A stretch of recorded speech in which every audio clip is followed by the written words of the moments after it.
What's going on, guys? It is the Week 11 recap.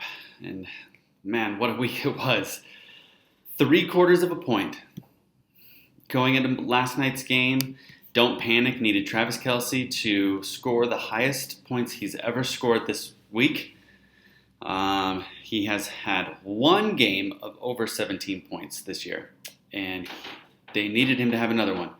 And he scores 16.2 points, leaving Don't Panic 3/4 of a point short of the win. Gosh, that's intense. It doesn't help when Tom Brady only gets you 8 points. That's just brutal. Left some points on the bench, but even still, man, 3/4 of a point. Willie, that's brutal, man. I'm sorry. What a painful loss. Then we got the Horn Dogs going up against Dirty Laundry. Zach was running a huge win streak, and the old man puts a stop to that, winning 112-95. Zach, surprisingly, despite the win streak that you've been on, you are one of the worst coaches in VFL, according to the stats. Third worst coach. You've made six decisions of your lineup that have cost you 40 points total, even though you've set 3 perfect lineups. So really like hot and cold, it looks like. It's kind of interesting. So that's a nice win for Horn Dogs. Solidifies their playoff race. Dirty Laundry still in it, looking to make the playoffs. Currently sitting, I think, in the 3rd spot in our division. Yep. So definitely, not quite there yet. Haven't clinched it yet, but you're darn close. Then we got the Walking Dead getting a win over Cuddy Shark. And great win there, man. So moving Pete to 6-5. John drops down to 5-6. Pete is the best coach in the VFL this year. 7 lineup risks. 4 of them were the correct decision. You've earned your team a total of 40 points. So good job there, man. And you are on your way to the playoffs, or looking like it, sitting at 6-5, 3rd in your division. So it's really kind of depends on how you do the next 2 weeks here and how Thunder Blender does the next 2 weeks. Oh, Bash Brothers is still in it too, but we'll take another look at the playoff race here in a second. Next up, we've got Bash Brothers going against Mad Dogs. This was an interesting game. So if Mad Dogs hasn't had the worst luck of any team this year, I don't know of a more unlucky team in the history of VFL. I mean, Robert Woods, a last-minute scratch. Tyreek Hill goes out in the 1st quarter. He just didn't even stand a chance, man. Just brutal. Looking at your lineup, you've got injured players all up and down your roster. It's insane, dude. So just horrible luck, man. And I'm really sorry about that. That stinks. Bash Brothers gets the win, despite having the 2nd lowest score of the week. The only team you could have beaten was Anthony, and so you did. So congrats there, Andrew. And according to the CBS coaching stats, you are officially the worst coach in VFL. 6 coaching risks, not a single correct decision. You've cost your team 64 points over the course of this season with those decisions. So, it's just, you start from the bottom, nowhere to go but up, right? So good luck with that. Next up, we've got Chet Casher going against Habanos. This was another close game, man, 109-94. Chet Casher comes up with the victory. Only got 1 point last night from Damian Williams. It was the other D. Williams, Darryl Williams, who gets the touchdown last night. But didn't really matter because Mecole Hardman didn't do anything for Habanos, and so he couldn't get his win. So, man, lots of points on the bench, though, still for Chet Casher. So, plenty of room for improvement there. And then we've got the worst game of the week, Thunder Blender against myself. This is the second week in a row that I have failed to hit my projected scores. It is also the second or third time in the last couple of weeks that Carson Wentz has underperformed for my team. It's the second week in a row that Cooper Kupp has underperformed. And then I just lost Marlon Mack. So this was brutal. Next week I've got some key players on bye, which is not exciting. Second week in a row that the Panthers defense have done jack squat. Oh man, what am I going to do with this team?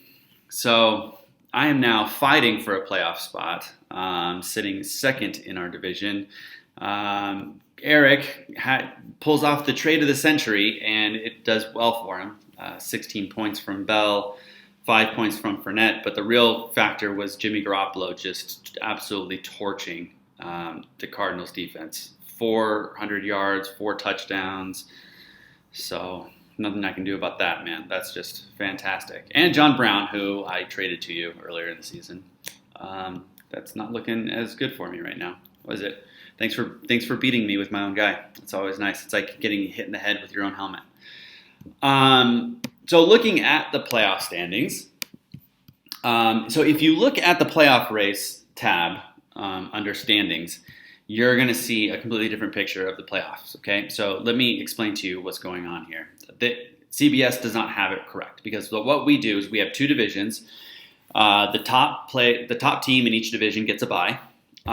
Places 2 and 3 play each other, and then the winner goes on to play the top team in that division. So we'll, just like the NFL, we do divisional races. So you'll do your divisional race, and then whoever wins the armchair quarterbacks division will face the winner of the couch potatoes division in the championship. Playoffs begin week 14. So after week 13 is done, I will reconfigure the seeding for the playoffs so that you can see what that looks like. But what that means is the top 3 teams in each division makes the playoffs.